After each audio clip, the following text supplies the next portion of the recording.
talk to you all about dog training. And I want to start off by asking you a question. A show of hands of how many of you have ever owned a dog or might own a dog in the near future? Okay, so almost everybody.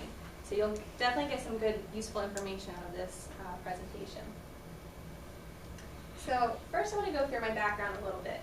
I've been interested in dogs my entire life, and I've been around them for my whole life too. I started off with my grandparents' dog, Angel, who you saw in the beginning, and also my dog Molly I grew up with.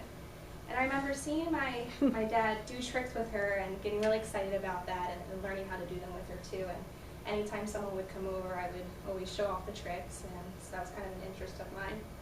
And when I was in high school, I would also pet sit and volunteer at the animal shelter, so I kind of got a wide range of getting to know different types of dogs.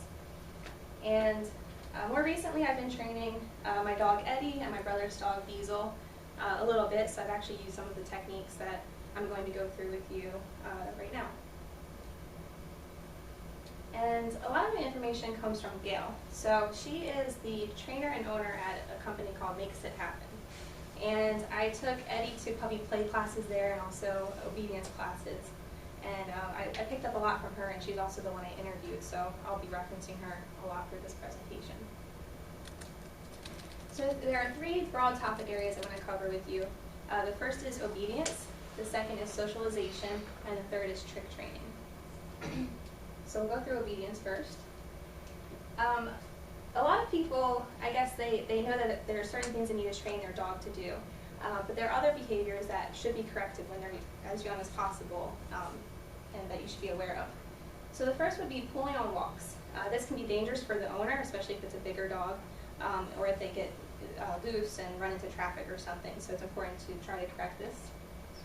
Jumping on people is a huge issue, again, with bigger dogs, but even smaller dogs, if the person is allergic or just doesn't like dogs or is afraid.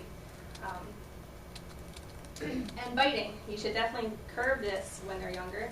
Puppies have little razor-sharp teeth, but if they get used to biting when they're younger, they might also do it when they're older. And some techniques for training.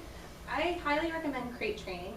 I think if you start them off young, they get used to it and they like it. And some ways to get them to like it are to feed them while they're in their crate. Also to crate them when you're not just leaving the house. Crate them while you're home for a little while, so they don't associate you leaving with the crate and that being a bad thing.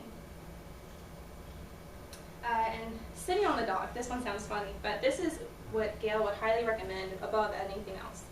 And it's a technique where you take the leash and you sit in a chair and you give the dog enough slack so they can lay down comfortably, but not so much that they're walking around. And what you do is you start the timer whenever the dog calms down, and you wait 30 minutes. And that teaches the dog patience, and also that you're not there to entertain the dog all the time. So it's a really good bonding. And tethering is another technique you can use, just like in the picture where you have the leash strapped around you. And this teaches the dog to look to you for guidance. You can do it for an hour a day, and the dog will follow you around as you go about your business. Okay, next I'm going to cover socialization. It's very important, especially for dogs at the younger age, to get them to meet as many people and dogs as possible. I saw some data where the most sociable dogs are under 1.5 years old.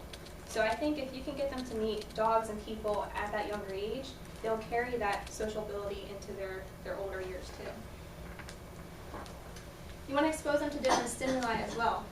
Visit as many places as possible. Go into the cities, go on hikes, get them out there. And also get them to experience new things. And this may sound funny, but make sure they walk on carpet at some point, or hardwood floors, or tile. Get them to experience as much stuff as you can, and they won't be as traumatized by little things when they get older, or scared of things. And it's really important that you understand your dog's body language. So I'm going to take you guys through a quick exercise, and I'm going to show you pictures of dogs. I want you to call out if they're happy or not happy. Okay. Happy. Okay, that's an easy one.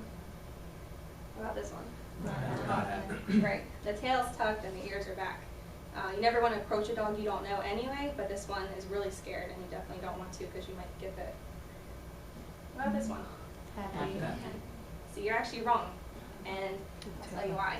She has her tail tucked and her ears back and her eyes are squinted, and she's kind of in this submissive position. So you might think she's asking for a belly rub, but she's definitely just, she's afraid there. She doesn't want you to touch her probably. Here's the converse of that. That dog is happy. That dog's laying on his back too. You can see his tail is out, his ears aren't up back or anything, and he's not even looking at the person taking the picture. He's not concerned, and you could probably go over and pet this dog. What about this one? Happy. The big one is doing the puppy play bow, and it's important to take note of that too when you are socializing your dog with other dogs. They'll get growling and biting, and it can look really aggressive, and sometimes it's not. And a lot of times it's not, so you look for that signal, and that shows you that they are still playing. That's an invitation for the other dog to play with them. Okay, so the last topic I'll go through is trick training. Why should you do this? Besides impressing all of your friends, you want to do this to bond with your dog. It makes the dog happy that he's pleasing you by performing the trick. And a lot of people don't know this, but it also, mental activity is just as exhausting as physical activity. So if you're doing this, you're probably tiring out your puppy pretty well. How to do this, you want to incentivize them with treats, toys, or petting. The size of Cheerios is probably good, or even half of the size of that. You don't want to make your dog fat while you're teaching them how to roll over. And a technique called clicker training a lot of people use, where you pair the clicker sound with a treat, and this helps them learn the trick a little bit faster sometimes. Some ideas for tricks. You've probably all seen people have their dog give them their paw, roll over, play dead, jumping through a hoop like in this image, also doing a figure 8 around the person's legs or doing a loop. And I attached videos to the very end of the PowerPoint, but I don't think we'll have time to go through them, but we can if you want. So just a quick recap. We went through obedience, what behaviors to look for to correct, and training techniques. We went through socialization, exposing your dog to new stimuli and recognizing body language. And we also went through some trick training, why you should do this, how to do it, and also some ideas. And I want to end with 2 quotes from Gail. She said, "It is easier and ultimately more rewarding to focus on teaching good behavior rather than punish bad behavior." So you want to use that reward system. If they're doing something bad, try to divert them to something good and praise them for that. And also, dogs understand always and never, not sometimes and maybe.